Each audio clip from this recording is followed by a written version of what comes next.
Good evening and welcome to our August 28th, 2018 Ogden City Council meeting. Let the roll call reflect that all council members are present here today. We want to give a special welcome to you as our citizens, and we have Bob Hunter with us today. We want to recognize him also. I want to turn the time to Vice Chair Nadolski now for our Pledge of Allegiance. Thank you. So please rise and join me in the pledge.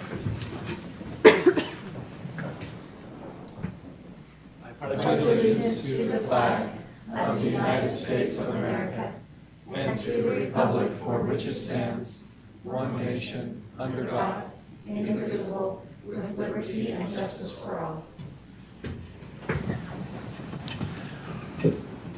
Thank you. Now we would ask that you would join us for a moment of silence.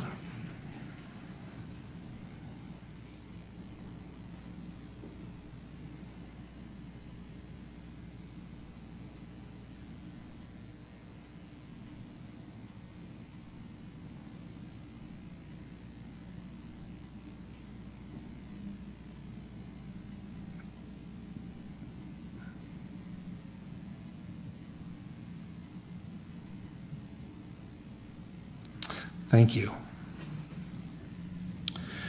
All right. The next item on our agenda is a request to be on the agenda. This is the Housing Gap Coalition. And let's see. Abby Osborne? I'm Byrd Mortensen. I'm representing Abby today. Okay.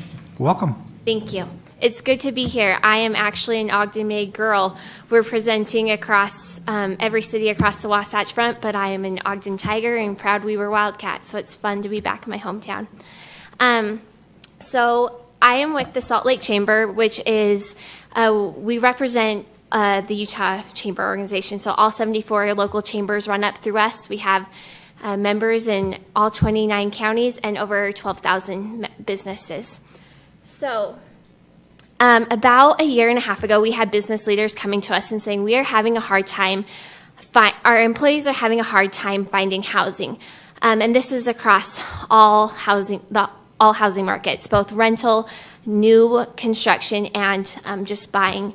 And so we did a deep dive into this and commissioned a study through the Policy Institute at the University of Utah and our partner, Natalie Gochner. And we looked a generation back, which is considered 26 years, at our current generation and then a generation forward.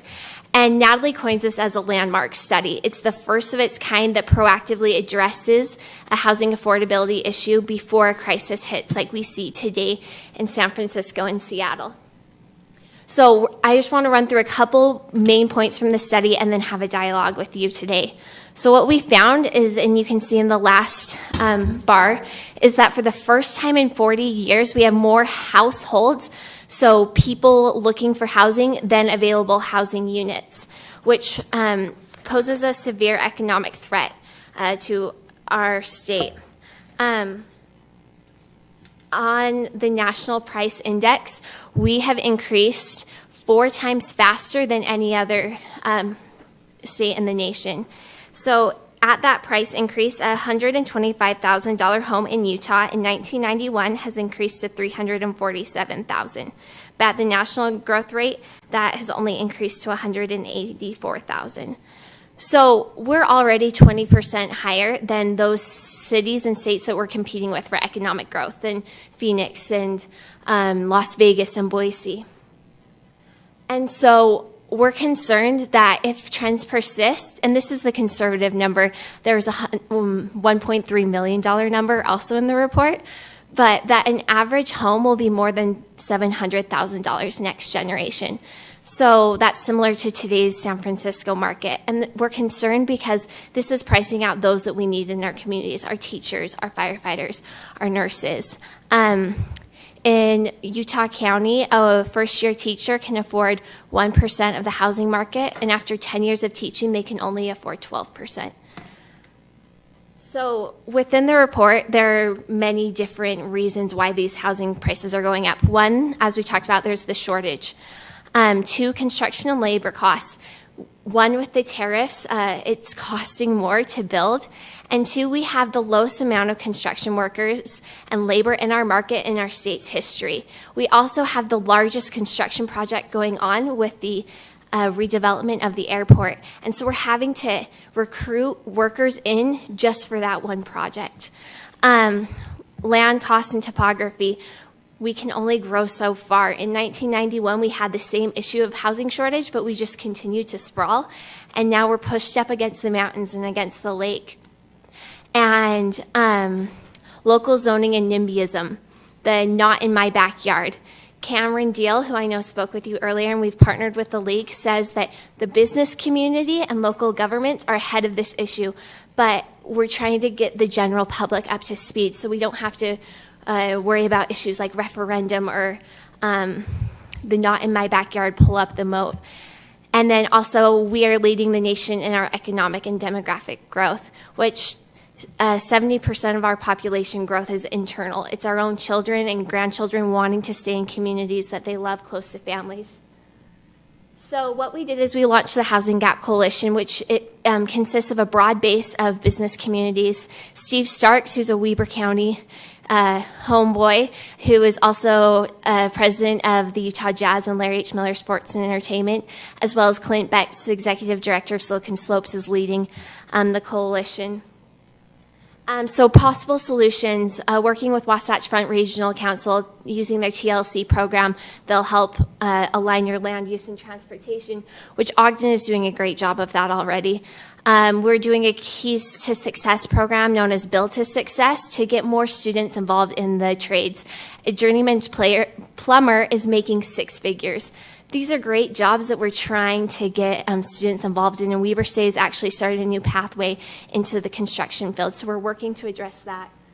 And then we're also partnering with Wasatch Front Regional Council and the League to do a public awareness campaign. We've partnered with Y2 Analytics, who's doing deep dives into the public through focus groups to know what they're feeling, why they're worried about growth and anti-development, and then we'll launch a full-blown awareness campaign to try to steer the message and let local officials make decisions that they need to do without pushback. So we're launching that, and then we're, as I said, visiting every city council, asking them to update their moderate income plan as illustrated in HB 259. So we invite you to do that. Look at your zoning and how you can kind of streamline the process. Ogden is doing a great job of kind of leading out on this. So we want to know what you're doing, how you're thinking. So as we visit other Weber County cities, how we can kind of have them try to model what you're doing. And then lastly, we're asking each city to sign a support resolution acknowledging that there is a housing gap and that they are committed to doing their part so we can take it to the legislature. I know as Cam was talking about trying to keep local authority and saying these cities are committed to doing their part because we really want to have that partnership and keep land use at the local level. So that is my presentation. I don't know how much time I have. I try to talk fast, but want to know kind of what you're doing, what your thoughts are, and how we can use Ogden as a model to other cities because you are doing a lot in density where it makes sense, homes where it makes sense, aligning transportation, and how we can take that to other communities. Are there any questions for Ms. Mortensen? I just have a real quick question. You talked about the housing price index, and it was by state. Is that broken down then by city in Utah as well? It's broken down by counties, and that's in this report, which is also on our website, and I'll leave this as well. But it is broken down in counties, and it's broken down in new construction, rentals, and just buying houses. Anyone else? Does the fluctuation in economic conditions affect your report in any way? I'm sorry? The fluctuation of the economic condition in the country, does that affect your report in any way? So we, Natalie Gochner actually came and spoke to us today and kind of showed us Utah's economy based off this national economy, and we're slightly ahead, but we're following the trend. And so we're not the only city that's dealing with this. I was just in Boise visiting my aunt and uncle, and they're having this same issue. The difference is no one's really taking action about it. And so that's why we're trying to stay ahead of that curve. Does that answer your question? I'm wondering if there's anything in the study, and I'm excited to read it, about how we could increase wages to meet some of the, I'm not saying I want the housing prices to go up to that point. Right. But I do think there is a challenge there, an issue around livable wages. So I know in Ogden, for example, a study was done where, there's almost, this huge gap in wages too. So the housing cost is a problem, but overall costs of living are also an issue. Right. So is that addressed at all in the And study? it talks about how housing prices are growing 2 times faster than wages. And so that's something as a coalition, actually in our next meeting in a week, we're going to strategically talk about how we can address that, because that is a component. Right, like you're saying, these kinds of jobs actually provide a very nice wage, but pretty soon those there'll be a gap there too. Correct. Yeah, I can't afford a home right now. I'm living in my parents' basement, so. Quick question. I think my mind was going somewhere similar to where Councilmember White's mind. I was looking for, how does this big picture report statewide apply to our city? To Ogden. Yeah, and if this report only has county-specific information, are there any resources that can help us better understand our circumstances relative to the whole? Right. So I am actually working with the Governor's Office of Economic Development to get state-by-state projections for population growth. Thankfully, Weber County is a little behind Utah and Salt Lake County in this boom, but we know that it's coming. And so with those population growth numbers, we're hoping to kind of help you have the keys to know what's coming so you can plan before the crisis hits, per se. So I'm working on those right now, and we'll pass them on as soon as I get that information back. I'm looking at the Salt Lake Tribune recently published an article about median home prices in Salt Lake, Davis, Weber, Utah, and Tooele counties. And I'm looking at, they've got Ogden lumped in with Riverdale, but we are really low compared to some of these other cities, especially in Utah and Salt Lake, which we all know. Absolutely. So how much is this statewide issue being driven by cities south of us, and what does that mean for us in terms of our policy decisions? That's kind of what I'm looking for. Okay. So if you can share some resources with us to help us reflect on our specifics here, it'd be really helpful. Great. Absolutely. And I think to follow up with that would be,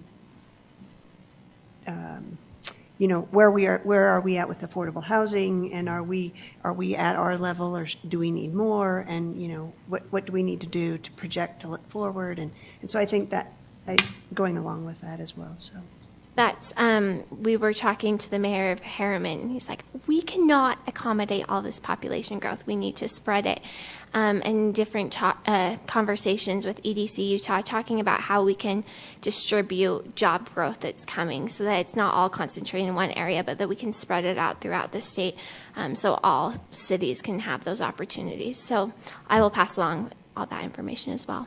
And I will plan on sending Janine the resolution that we're having cities pass to show who's committed to doing their part. Talking about doing their part. Cameron was just here and he was talking about our affordable housing component, kind of to go off of what Councilmember White said. Says we really have our share. I mean, we really have a lot. You do. But even with the amount that we have, we probably have more people that would want some. That it's a supply and demand kind of a thing. I guess my question really centers around our demographic. Is there a good way to make policy that is going to help increase our income levels? The mix that we have, or that's probably something I think is important for Ogden. Great. I think the quality of housing too. So we have a lot of low-income housing, but I know there are concerns around some of the quality of that housing, and so it's a huge challenge, and making sure people are living in places that are of a quality that we would all want to live in. You know, and I see another thing is we've got certain parts of town that can increase density and parts that just can't. you know. Absolutely. A lot of our R1 zones, they're going to be R1 zones. That's probably, until the whole area degrades to where it's going to be leveled, it's going to be an R1 zone probably. I don't know if there's any suggestions about how you deal with those kind of things. That's something I can look more into. And then we also, what we're telling cities, and we've actually used Ogden as a perfect example, is that you're putting density close to your transit. It doesn't make sense to put density at the top of 27th where I grew up. It needs to be down where it's accessible. And so just making those decisions. West Valley City just rezoned an old Kmart for a 7-story apartment complex. So looking at old retail spaces or old business parks that have kind of lost life, of how you can kind of revitalize those with mixed use, or that's kind of the message we're spreading, but I'll look into that as well. Thanks. You're welcome. Any other comments or questions for Ms. Mortensen? Thank you. Thank you Appreciate for that. having me. I think there are some people that would like to speak to this issue. We will defer those comments until our public comment that's just coming up shortly. I don't expect this meeting to be too long, so if you'll be patient, we'll get right to it. Next item is the approval of minutes, the joint work session of May 1st, 2018. Councilmember Blair? Yes, thank you, Chair Heyer. I have reviewed those minutes and found them to be accurate. And then the regular meeting of May 22nd, 2018. Councilmember Joberka. Yes, Chair Heyer, I've also read those minutes and found them to be correct, and I motion that we approve them both. Second. We have a motion by Councilmember Joberka, seconded by Councilmember Blair to approve the minutes. All in favor? Aye. Are there any opposed?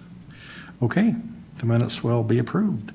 Next item is reports from the administration, the CPACE district participation. Mr. Cooper will be handling this item. Thank you. Mr. Cooper, welcome. Thank you. It's good to be here. Thank you for your time and efforts. Tonight's request is fairly straightforward. It's a resolution 2018-13, which is the approval of a CPACE district in the city of Ogden. CPACE is Commercial Property Assessed Clean Energy. It's a state program that was really legislated back in 2013, but is gaining some steam now, that allows for flexible and efficient financing for property owners, developers, and in some cases,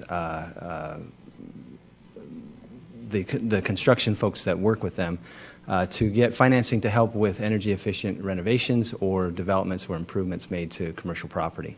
The financing is paid for through an assessment, hence the name CPACE. That assessment goes in a superior position on the property and is paid for similar to how a special assessment is paid for, or your property tax. And in terms of the perspective of the city, it's a wonderful tool that we can put in the toolbox. It requires very little effort on the part of the city other than some marketing efforts. We would make links to it on our Ogden Business website. We would hold a roundtable periodically to help propagate the information and to help support those that are seeking. We'd provide conduit services and liaison services to the state, essentially, to get access to the funds. So tonight's request is really the adoption of the resolution, which establishes the district and allows the state to operate its program within the city boundaries. Thank you. Is there any questions for Mr. Cooper? I just wish you could bring every proposition to us, every proposal is this simple. Me too. Doesn't have That would be great. That'd be great. Okay, thank you. All right. Yeah, let's, any discussion prior to resolution? Okay, I'll look for a motion. Seeing no discussion, I will go ahead and make a motion that we adopt proposed resolution 2018-13. Second. Motion by Councilmember Blair, second by Councilmember White to approve or to adopt resolution 2018-13. This is a roll call vote. Councilmember Blair? Aye. Councilmember Choberka? Aye. Councilmember Lopez? Aye. Councilmember Stevens? Aye. Councilmember White? Aye. Vice Chair Nadolski? Aye. Chair Heyer? Aye, that passes. That sounds like a pretty neat resolution. I think that's going to be good for our community. Next item is the small wireless facility ordinance. Had a work session on this last week, and Mr. Stratford is our leading expert on this subject and wants to present. Bradford, welcome. Chair Hire, council members. So it's important to realize that as people's demand for cellular data and easy access to data and instant access to images and video just is overwhelming the capacity of existing systems to provide that information. Historically, what we've had are large towers located either on buildings or in maybe parks or other lots that have provided access to cellular data and services. However, given the massive increase in demand and in future technologies that will continue to increase demand, there's a need for more locations to be able to access information, and having those strategically located in places that are not as accessible today. And so the cellular industry has started looking towards the ability to use the city rights-of-way for these what are called small cell sites. So these are significantly different than current cell towers. Current cell towers are much larger, much taller, much more imposing. The idea behind small cells is that the antenna and the equipment associated with that is not as obtrusive and can be hopefully deployed in a way that is not as noticeable as might otherwise be the case. Given that situation, it has been a challenge for cities throughout the state to figure out what rules should apply to allowing these types of uses in city rights-of-way all over the place, including how much is the right-of-way worth, or what kinds of other standards can we expect to have go along with these. And so in the last legislative session, the Utah legislature adopted Senate Bill 189, which essentially mandated that all cities and counties in the state of Utah recognize small cell infrastructure as an allowed use in city rights-of-way. It also provided certainty as to the amount of money that cities can expect to receive, both for the use of their rights-of-way and for the use of city poles in the right-of-way that are used to support the wireless infrastructure. So there's standardized fees and standardized time schedules to follow in order to allow this deployment to happen. The one area that was left to cities to address had to do with reasonable aesthetic considerations, and what can cities do to allow for these to hopefully blend in more with the surrounding environment. And so the ordinance before you tonight incorporates a lot of the information or a lot of the standards that are applicable statewide, but also provides Ogden City's direction on what should be taken into account when a cell company or another provider wants to come in and locate within city rights-of-way. And some of the highlights are the ideas that we want these to be as integrated as possible into the pole that they're on. So whether it's a brand new pole or whether it's a city pole, we would like the equipment to be hidden inside of the pole to the maximum extent possible. If it can't be hidden inside the pole, well then let's try to put it on a side of the pole or in a place that it won't interfere with either traffic or pedestrian movement, and that will allow still the maximum use of the right-of-way possible. Other things include, for example, if they're going to be installing a new pole in particular, that it go on property lines so that it's not right in front of a building, or if it's next to a house, that we don't put it in front of a window or the front of the house where people are looking out onto the street. We've also got standards dealing with height and the ability for providers to extend existing height of poles, and how high their own brand new poles should be, that those should only be 30 feet tall, including the antennas. We still have to follow state law as far as the amount of space required for antennas. They're 6 cubic feet for antennas and up to 28 cubic feet for the associated infrastructure. But given that, we're still trying to figure out, okay, how do we make all of this work? Well, there are also color standards, which are that if there has to be equipment on the outside of the pole, that it be painted, that it be covered first of all, and then painted to match the pole. And if there are brand new poles, we want those to be black powder-coated poles to kind of fit with what we see happening with our new street semaphores and things like that. One of the changes that we did make since our meeting last week had to do with the due date for payments. The state statute says that payments for the use of the right-of-way and for use of our poles must be made annually, but it doesn't really specify when, and so we did provide a date, December 31st, that those payments should be made, and that there would be a proration for fees based on how long the equipment had been in place. And then again, we're trying to, where we require undergrounding of other utilities in the city, we're also requiring undergrounding to the maximum extent possible of these small cell poles. Again, so that it looks like, so that it fits into the local environment and doesn't look like something that's clearly out of place. So those are the primary issues that are addressed for the aesthetics. There's also a lot of information about the application process and what they have to do to apply and get approval, and then our ability to make sure that if they ever abandon the poles that they're relocated, or if we have to do construction projects that they're also relocated. So that's the ordinance that's been prepared and is presented for your review, and I'm happy to answer any questions. Any questions for Mr. Stratford? I have a quick question. So the fees are set by the state, so we can't change those, correct? Correct. But we will have to maintain the permitting process and the counting process and making sure that they're up to code or whatever from our ordinance. Do you think that those fees will cover those costs? Well, that's a good question, and I don't know if I know the answer to that.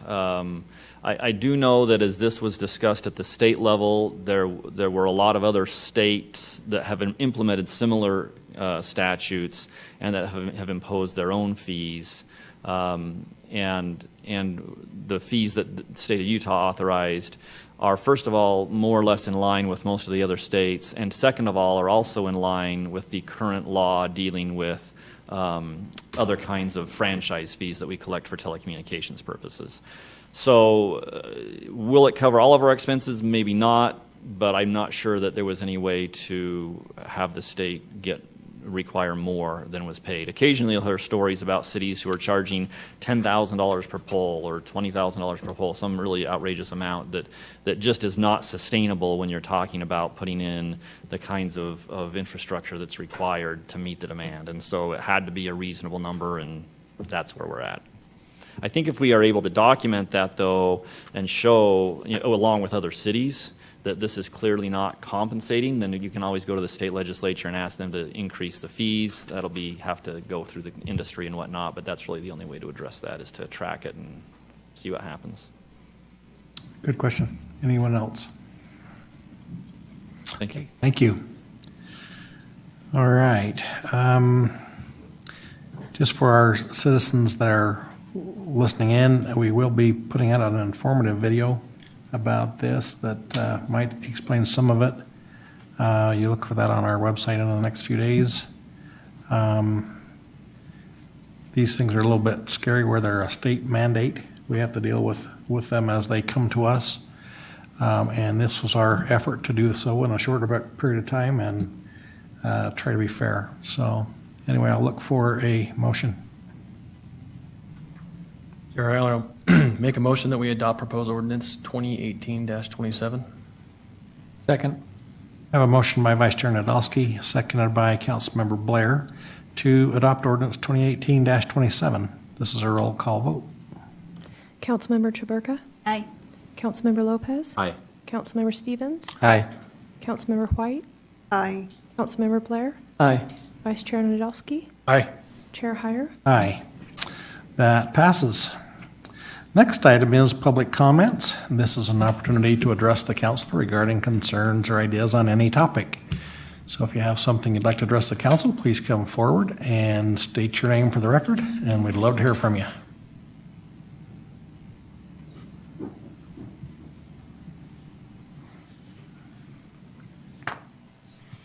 Good evening, council members. My name is Dave Sawyer. I was here in the January meeting with regards to a serious landlock in the middle of Ogden, in the middle of the redevelopment project itself.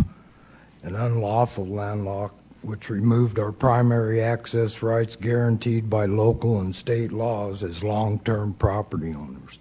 Tonight, I have the Lopez family and the Schroeder family here with me, who have suffered 4 years of damages by this landlock that was never resolved at the local level. They also deserve to have their say, so I'm going to let them do that. Then, if it's okay with the council, I'll come back and address the time limit between January. We have a hard and time now. splitting up your time. If you could use it, if you could use your 3 minutes now, that would be the best. Oh, okay. The only notification received in this landlock ordeal was a letter from the Ogden City Refuge Service, which I have here, dated November 12, 2014. And the first line of that is, due to the lack of available access, they were requiring us to hand walk our garbage a half a city block to have it emptied. And try that in the wintertime. It's pretty bad. No one else in the great city of Ogden does that but us. Not an easy thing to relate to for those who have never had to experience it themselves. We just want our primary access rights back for many important reasons, including fire rescue and ambulance service, which is every homeowner's property rights. In the January meeting, Brandon Cooper was assigned to this, and he did tell me it was very important. I also have here one email sent to let me know he was working with the internal planning and the engineering team to determine a resolution to this, and that he would reach out to me soon. The date on that was January 22nd. Nothing further was received then, and that is the current status of the landlock. You're welcome to have a copy of these two documents mentioned if you want it. If you could give those to Brandon there, that would be great. Thank you. All right, thank you. Anyone else? Have his address, Chair. I assume you signed up on the sign-up sheet in the back, Mr. Sawyer? Did you put your address on the sign-up sheet on the back? Mm-hmm. Okay, great, thank you. Okay. Bart Schroeder. My wife and I own the apartments that are at the end of the alley, what he's talking about. And pretty much all we have is about, I think it's 9 feet 4 inches is the width between the fence and the building of the Veterans Home Center. And that's the access that we have. I have eight apartments. So I have a carport, 8-stall carport, which is actually facing, the main entrance was from 24th Street. Well, when the church took that out, that left us only to go to 23rd.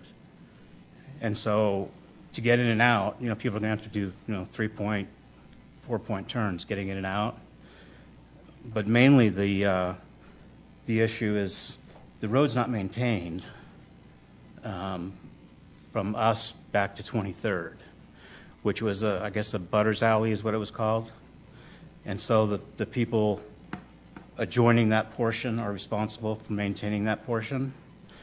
And it's gotten pretty rough, with the potholes and especially with people with smaller cars to get in and out.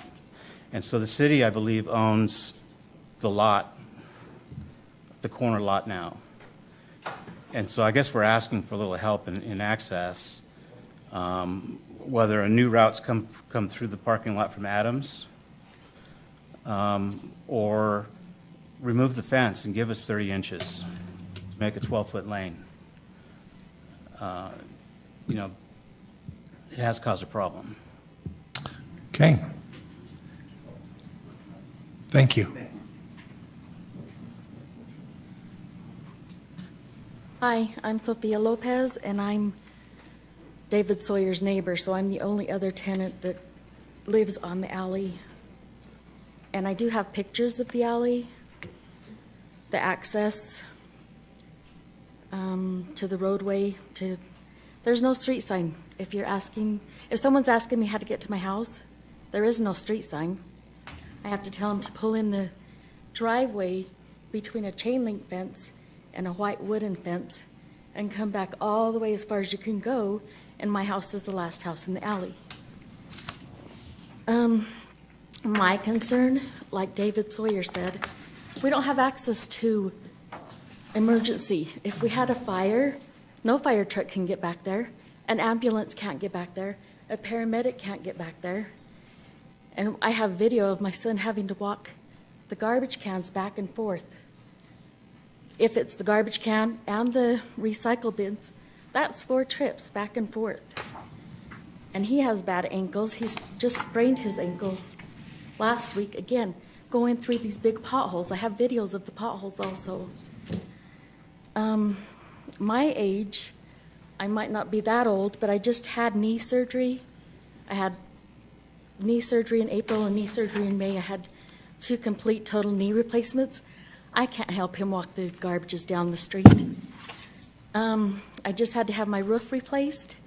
I had 2 roofing companies deny me. They wouldn't come back there because they couldn't get a big truck back there big enough or a dumpster back there to replace my roof. Thank you, Mrs. Lopez.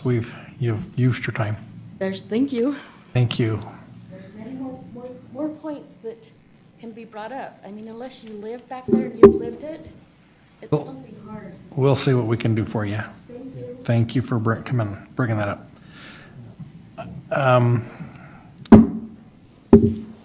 Maybe we want to let the administration respond to those issues. They're all kind of related.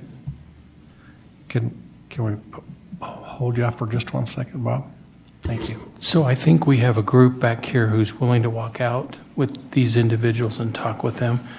I think they have responded to some of them, but we can meet with them out in the foyer. We've got Greg Montgomery here and legal here. So after the meeting, if they want to just come out into the lobby there, they would be happy to meet with them. Okay, so the culprits are on the back row. So if you'll make sure you get with them at the end of the meeting, they'll see A little if they nicer can't than find they're some. usually referred to. They would refer to them as culprits, I bet. Okay, thank you. Bob, come forward now. Good evening, Mr. Chair, members of the council. This brings back a lot of memories for me, good ones, positive ones. My name is Robert Hunter. I'm here tonight as a Weber Housing Authority Commissioner, and I just wanted to take a minute and introduce Gloria, who is the chairman of the Weber Housing Authority, and want you to know before you need to ask that we do plan to work together with the Ogden Housing Authority. Gloria is the chairman of the Weber Housing Authority and also is the immediate past chair of the Olene Walker Housing Fund for the state of Utah, and she's been for many years involved in trying to help provide high-quality housing for the people who live in our community and across the state. So she has a statement on behalf of our authority that she'd like to read. I'll be right here. As he said, I'm Gloria Frower, and Andy Beatles is our housing director, and she had a death out of state, and so she could not be here to present this information. But we've been working for a couple of years now with not a lot of success on providing a permanent supportive housing project. But now Andy and Tim Price from Ogden Housing have put their heads together and realized it would be a great project to work together and do as one project, and we were so excited to hear that. You all are aware of the homeless housing crisis, and you know why it's been happening. So Ogden Housing and the Weber Housing Authorities are interested in partnering to provide a permanent supportive housing project. The project would be offered to the most vulnerable among the homeless, those that utilize the most expensive resources, the jails, the hospitals, etc. We would provide case management coupled with rental assistance in a secure facility. The project would be integrated into the community and would have 24-hour security. We would not allow homeless friends to reside anywhere on the premises or their surrounding facilities, and the citizens will not know that this project is in their neighborhood. We definitely need the support of Ogden City and Weber County. We've viewed some properties that may or may not work. You know that this probably needs to be along a transportation project because these people will definitely need transportation. We met with Mr. Johnson a week or two ago, and he's very positive about working with this project. I personally am very excited to partner with Ogden City Housing because I've really wanted to see this get off the ground, and I've got all the state connections I need. We know there's local money, and so we feel like the time is right to get this project going. So this is really just an information for you all, but be aware that we're going to be working on this and hope to get it going. Thank you very much. Thank you. Any questions? Did you? Okay. Thank you. Is there anyone else that wishes to address the council? Before we move on, can I ask, Yes. Member Chaburka, are you aware of that, what they're trying to do, or? No, I just told them to let me know more about it. Okay. Okay, well, moving on. Comments from the mayor? Sure, a couple quick updates. We had a really unique opportunity today to bring the assistant director, she's got, her business card said one thing, what she told us said another, but from the Department of the Interior. They're looking at potential host sites for host cities for the BLM. They're looking to reorganize a lot of what happens in the Department of the Interior, and we had a real positive meeting. Councilman Stevens was at the hearing we had in the county commission offices, and they had nothing but great things to say. You'll probably hear a little bit about it. The media were with us the entire time. Do want to thank Brandon Cooper and Sarah Meese. They organized the windshield tour. We didn't do a whole lot. It all came on their planning and effort, so we appreciate everything that they put into that. But it was a really good meeting, and they were very excited about what Ogden City had to offer in terms of quality of life, affordability, access to outdoor recreation, and hunting and fishing and everything else. They were very impressed. So we'll see what happens. There's a business case that you make, and we did that, I think, in a great way here. There's also a political case that gets made in Washington, D.C. that we have zero ability to influence at all. So we'll see where it comes out at the end of the day, but I thought because of their efforts, we had a great presentation, and they were very excited about that. So appreciate those efforts. It's worth saying we had Congressman Bishop, Governor Herbert up here. I mean, it was a really unique opportunity for us, so we're very excited about that. And then that was the big thing. Then we'll say that Weber State takes on the University of Utah on Thursday. We're expecting great things. Weber State, and we'll see how that shakes out. Exactly. And that's all I've got. Thank you very much. Maybe we better turn to Doug to see how they're going to do. What's the prognostication? Weber 24, Utah 20. Okay, good. All right, he's just our guy. I'll take it. Bookies are saying? I'll I don't know that I'd put money on that, but I appreciate your optimism. Yeah. But don't take that to the bank. Other comments, council members? I would just make a quick comment that I've worked with Lopez, I believe it's the grandson, I've talked to Tito's grandson about this same issue, and they are worried about any type of emergency response access down to them, and so any help that we can give them would be great. So, and if I need to help on any way, let me know. Okay, thank you. Mm-hmm. Anyone else? I echo what the mayor said. That was a very positive meeting that we had this afternoon, and the seeds have been planted, so we hope that they'll flourish a robust harvest sometime down the road. I'd like to congratulate Captain Donnell Coyle on her retirement.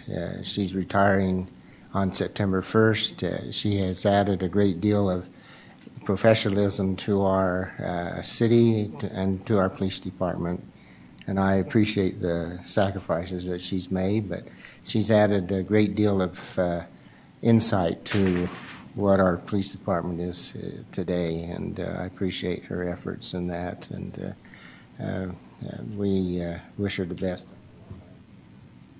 Thank you. Anyone else? Okay, I'll look for a motion to adjourn. To adjourn. Second. I have a motion by Vice Chair Nadolski, seconded by Vice Chair Blair to adjourn. All in favor? Aye. Any opposed? Okay. Okay, we're ready to go for our next meeting. We'd like to welcome you to our August 28th, 2018 special redevelopment agency meeting. Let the roll call reflect that all board members are present. And the first item on our agenda tonight is public comments. And this is an opportunity to address the board regarding concerns or ideas on any topic. Seeing no movement towards that, comments from the executive director Nothing at this time, thank you. and board members. Any comments? Okay, next item on our agenda is the consideration of adjourning into a closed executive session. I'll look for a motion. Chair Heyer, I would make a motion that we would adjourn into a closed executive session for reasons outlined in the agenda. I have a motion by Board Member Blair, seconded by Board Member White, to move into a closed executive session. This is a roll call vote. Board Member Blair? Aye. Board Member Choberka? Aye. Board Member Lopez? Aye. Board Member Stevens? Aye. Board Member White? Aye. Vice Chair Nadolski? Aye. Chair Heyer? Aye. That passes. So we will now adjourn into a closed executive session, and just for the record, we will adjourn the special redevelopment agency meeting also from the other room. So we will be finished in here tonight. Thank you all for coming and participating in the meetings that we've had tonight.